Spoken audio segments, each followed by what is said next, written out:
Little did I know that it could be me. That it could be you. Done. Oh my gosh. I think I'm still not used to my mom being so affectionate with somebody else. What if everything you thought about putting your kids first was completely wrong? When a parent's selfishness hurts their own children, and no one seems to care, how do those kids survive? This story will change how you see family forever. We've got so much to dive into today, so let's not waste any time. Let's jump straight into it. Hey everyone, what's up? It's Elena here, and welcome back to my channel Reality Nexus X. I felt so bad for Isabel in this scene. I genuinely feel bad for Christine's kids. They're adjusting to a lot. I can't imagine being discarded by your dad, while he publicly declares he never loved your mom and wishes he hadn't married her.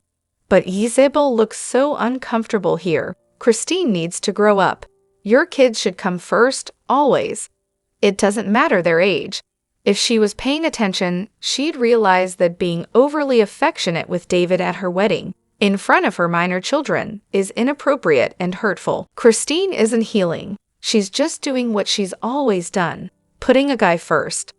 I'd rather see this than disturbing birth scenes like Mykelti's placenta or Robin's amniotic fluid. Regarding Robin's amniotic fluid, it's usually clear or slightly yellow. Green usually means meconium is present, which can complicate things if the baby swallows or inhales it. If the fluid was cloudy green with a strong odor, that indicates infection, which is serious. Since there were no reports of Robin nearly dying during birth, it was likely just meconium. Isabel is such a strong, sweet person. The way she handled her scoliosis was so mature. The episodes where she dealt with the brace were heartbreaking. She was in terrible pain and self-conscious, yet handled it with grace. Isabel and Aspen often seemed like the only adults in the room. Isabel's scoliosis treatment was unique in how her parents approached it. She desperately wanted surgery, but her father denied it, worried about the scar damaging her appearance. It's heartbreaking that a parent would refuse treatment out of vanity. The ownership Kody felt over her body is disturbing. Christine isn't blameless either. She silently allowed Kody's behavior. It shouldn't have taken years of suffering for her to finally stand up for Isabel. It was especially disturbing when Kody suggested Isabel have surgery alone because of COVID exposure, yet he attended a wedding with close contact and hugged everyone. He never cared about COVID. He just wanted to exclude Christine and Isabel. Strangers showed more empathy than Kody did for a child he created. He didn't want to leave his preferred family.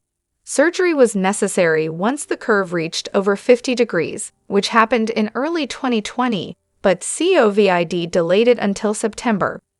The timing was reasonable, but Kody wanted Isabel to wait longer despite her pain. Kody was anti-surgery from the start, refusing to see doctors who mentioned it, threatening to stop appointments. Isabel should have been supported fully and assured she would have protection and care throughout. He emotionally devastated her when she needed him most, making her feel unworthy. Christine and Isabel's sisters did speak up and support Isabel. Christine said they would get surgery when the time came, and they did. Though Christine didn't confront Kody strongly on camera, she balanced many battles. Christine agreed with Kody's doubts initially and undermined the doctor's advice. This approach, while terrible, might not be unique to their family. Many kids suffer under similar circumstances. Kody was stubborn, vain, and cheap about the surgery. He made snide comments that chipped away at Isabel's self-esteem. He never prioritized his children properly, even neglecting basics like food and health insurance. Isabel's surgery was a wake-up call for Christine and contributed to her decision to leave Kody. The scenes of Isabel holding back tears discussing surgery were powerful. Christine didn't delay surgery but allowed Kody's negativity to make Isabel doubt herself. Kody's remarks about how surgery would ruin her appearance were cruel.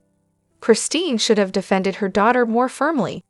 Christine tried to protect her kids by portraying Kody in a good light, but she should have protected them from his harmful behavior instead.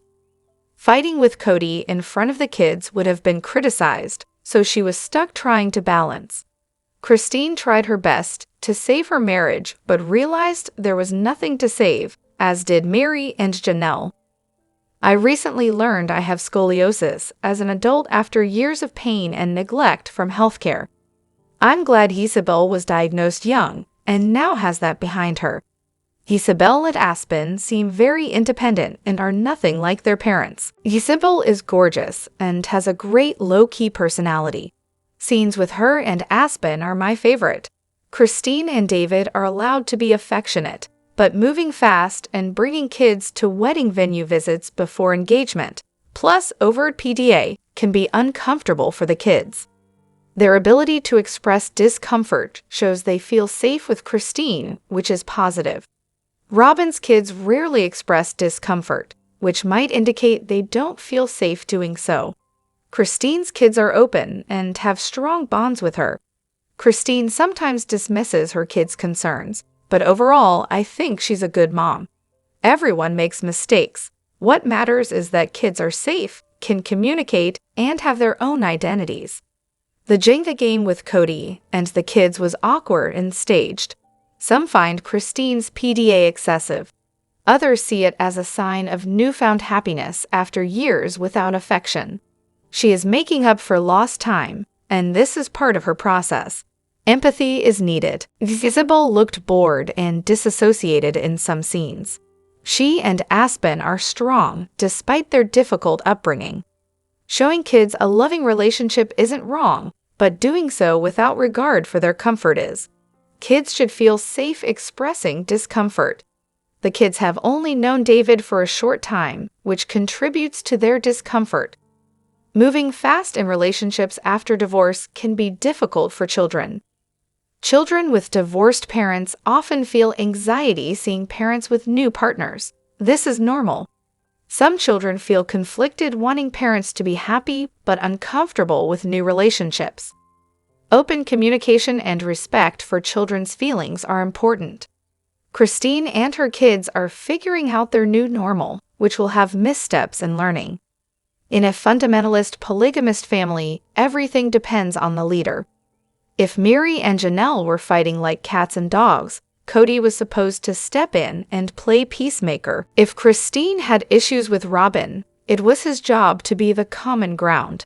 And when Robin was uncomfortable with the family's parenting norms, it was up to Kody to either change the rules or force Robin's kids to fit in. Whatever the wives did to survive was ultimately on Kody, because that's how their family structure was set up, him in charge. That's why the original 3 wives, OG3, deserve some grace. Robin, she gets a tiny crumb of grace, but now that it's just a monogamous situation, she's carrying the full burden, and no more grace is coming her way. Let's talk double standards. When Christine was induced at the hospital, Kody was caught kissing Robin at her house. Not suspicious at all. He was bending all the rules for Robin before they were even married. Celebrating Christmas? Allowed. Ear piercings? Sure. Moving in with the other wives before marriage? Absolutely. She got the fancy wedding while everyone else had a simple ceremony, except Mary, who he claimed he never loved. Kody's gaze told a different story. He wanted to be Mary's husband at one point, even if he now lies about it for Robin's sake. The world sees him as a colossal jerk, whether in America or beyond. The theory that they were sealed or spiritually married before filming sounds plausible. Robin broke the courting rules, and Kody made every exception for her, widening the distance with the other wives. He didn't care who got hurt, as long as it wasn't Robin and her kids. It was a load of nonsense, whether staged or real, making Kody and Robin look terrible, and letting it air for everyone to see was absurd. About the holidays, they always celebrated Christmas. Mary made matching pajamas every year. Kody wanted to cancel Christmas to save money, but Robin insisted on celebrating with her family, so Christmas stayed. Christine and Janelle said they never celebrated Christmas before Robin, but the pajamas and stories say otherwise. Kody was more into Jewish holidays and found Joseph Smith's birthday more acceptable. Christmas was pagan in their view, but Christians co-opted pagan holidays to convert others, so it's odd Kody was selective. He probably just hated the expense. He didn't even wrap presents last Christmas. Classic Kody. In theory, the husband in a polygamist marriage should mediate, keep peace, and promote harmony. Reality? Kody kept the wives apart deliberately to prevent alliances, divide and conquer. The system benefits men, leaving wives to fight over scarce time, affection, and resources. Kody's ego was huge. He loved being the center of attention while his wives fought over him. Why stop that? The whole setup was a scam, but blaming the wives for the boob in charge is unfair. By contrast, Brady Williams and his family from My 5 Wives reportedly worked well. No drama, just a husband who cared, loved his wives and kids, and kept things running smoothly. Their show ended because they worked too well. Robin, meanwhile, would be a disaster in their quiet setup. Fun fact: men in these circles are actually supposed to test their wives by putting them in uncomfortable situations together to encourage competition. It's mandated, which is pretty sick. This isn't sexist, it's just the reality of polygamy's patriarchy. The OG3 were not powerless children. They were adults trapped in a system where the husband ruled. They were raised believing this lifestyle was their ticket to salvation, with little real choice. And yes, the wives' parenting failures, especially Robin's, can't be ignored. The stress and neglect impacted their kids, continuing a cycle of dysfunction. In the end, Kody was just a weak, phony religious man who couldn't handle 4 wives and many kids. He quit, the wives got tired, and the whole polygamy experiment collapsed, leaving behind a mess. And shard of grace might just be the best phrase to sum it all up. Watching Mary move into the B&B revealed a total shift in her attitude toward Robin. Now that Mary no longer has to treat her sister wives, Robin, well to get any chance of Kody's attention, the dynamic has completely flipped, and it's honestly hilarious. Robin tried to guilt-trip Mary, making it all about how the move affected her. But did she actually help with anything? Not a chance. No coffees, no lifting boxes, just more of her trademark empty gestures, like buying Mary some fussy, frilly item clearly chosen for Robin's taste, not Mary's. Another useless thing to move. Classic Robin. All drama, no help. It's clear the effort Robin put in was never really about family. It was just following a checklist from Kody, so Mary might be worthy of his attention. Now that Mary isn't vying for Kody's favor, she's done playing nice. No more bowing down to Robin's manipulations. And Robin's final "I'm just a phone call away" was the cherry on top. A desperate, passive-aggressive attempt at staying relevant. Mary's icy response made it clear she's over it. This cold shoulder isn't just about Robin. It's Mary finally breaking free emotionally from Kody. Robin's attempts to make the move all about her personal tragedy were both pathetic and funny. She looked genuinely shocked when Mary just stood there, unimpressed, as if to say, "Are you done yet?" Not once did she offer to help with the move or even bring coffee. But she did bring that tacky little journal, a useless gift no one asked for. Kody's excuse that this situation was affecting Robin? Please. If Robin can't help but can deliver props for a crying scene, that's not affected, that's selfishness. Mary finally saw Robin's true colors. It was obvious Robin was performing for the cameras, but Mary's done playing the game. No more money, no more emotional manipulation. Meanwhile, Robin keeps scheming, trying to get Janelle back because she needs the money. Kody might think he can do without Mary, but the money from Janelle? That's apparently essential. It's about time Mary stopped playing nice. She has the strength to stand up to Kody and Robin. She just needs to use it more. And when Robin said, "I'm just a phone call away," despite living just minutes away, comedy gold. The mood instantly shifted the moment Robin showed up, from light and casual to tense and serious. Robin was the ultimate mood killer on moving day, like storm clouds rolling in on a sunny day. Mary's love for Saul and Robin's kids seems real, but that's about it. It would have been perfect if Mary had just handed that frilly gift right back and said, "Not my style, keep it." I'm so frustrated with the producers. Why don't they ask Robin the hard questions that actually hold her accountable for the blatant lies she feeds us in confessionals? Everyone says they tread lightly because if she refuses to talk or walks off, they lose their star. But seriously, this is her only income. At some point, there has to be accountability, or the show just becomes an outright joke. And that's before we even get into how ridiculous the whole 2-year back timeline is. If producers got tough and threatened the sister wives' paychecks unless they answered the tough questions, maybe viewers would get a more satisfying edit. But nope, only Puddle Monkey Productions could take one of the family's most dramatic periods and turn it into a total snooze fest. Honestly, this season is so dishonest it's hard to watch. This is the first time producers have blatantly shown us the lie side by side. Robin or Kody will say one thing in a confessional or scene, and the very next clip proves they're lying.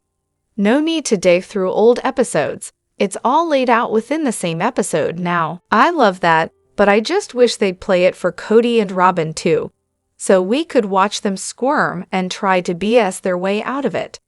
Have you seen the Season 18 talkbacks?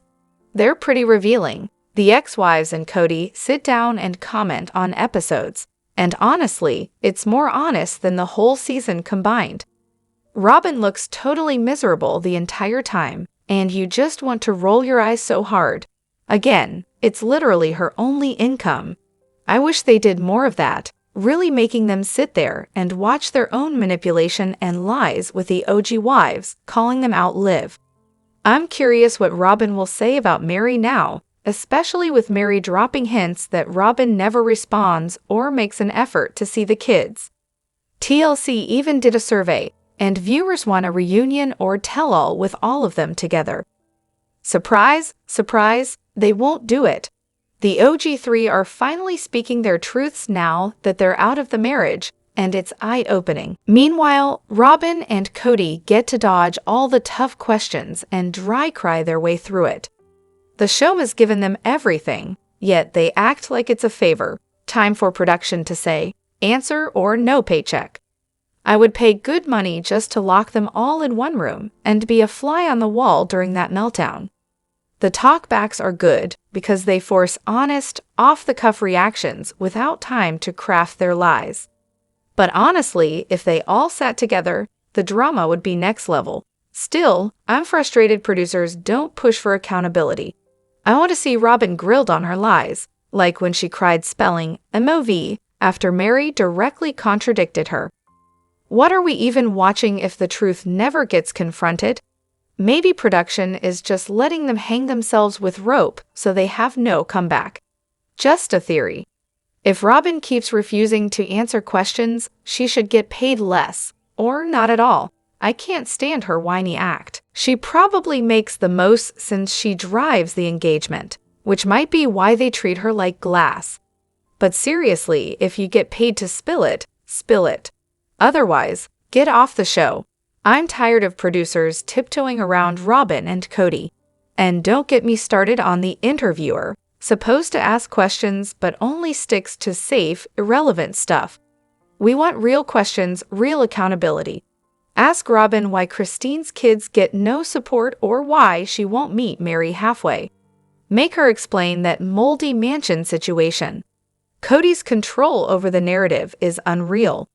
The OG3 have been painted in a bad light for years, while Kody and Robin avoid scrutiny. Producers just present the imbalance without calling Robin out. That's why she's always dry crying and lying. Like about that bogus personality test Christine supposedly took. If TLC wants better ratings and a more watchable show, they have to put Kody and Robin on the hot seat. These two liars can't quit because it's their paycheck, so why doesn't production have the upper hand? Push them. We're tired of the same tired lines and fake tears. That said, This is the first season where we get to see the lies laid out side by side, and honestly, that's a small win. Reality TV works best when viewers can read between the lines, and Kody and Robin's contradictions are so blatant it's hilarious. But here's the kicker. Some viewers just want their favorite narrative confirmed, not the messy truth. So producers give Kody and Robin plenty of wiggle room to spin their version, while the OG3 get bashed when they say anything less than perfect. We all know Robin lies about everything: her divorce, her so-called victimhood, even simple stuff like the personality test. And yet, producers let it slide. They could learn a thing or two from shows where no one gets a free pass. Honestly, the show promised an honest peek into a polygamous family's life, but it's turned into a circus where the truth is buried under scripted drama. Rumor has it Kody's besties with the producers. Maybe that's why the Robin show runs unchecked. I'm done with this season. Time to tune out and wait for the next one to try to fix this mess. Watching Robin fake cry while stabbing her sisters in the back and pretending to be all religious is just exhausting. Let me know what you think in the comments. Don't forget to hit that like button and subscribe to my channel. I'll see you in the next video. Take care and much love to you all.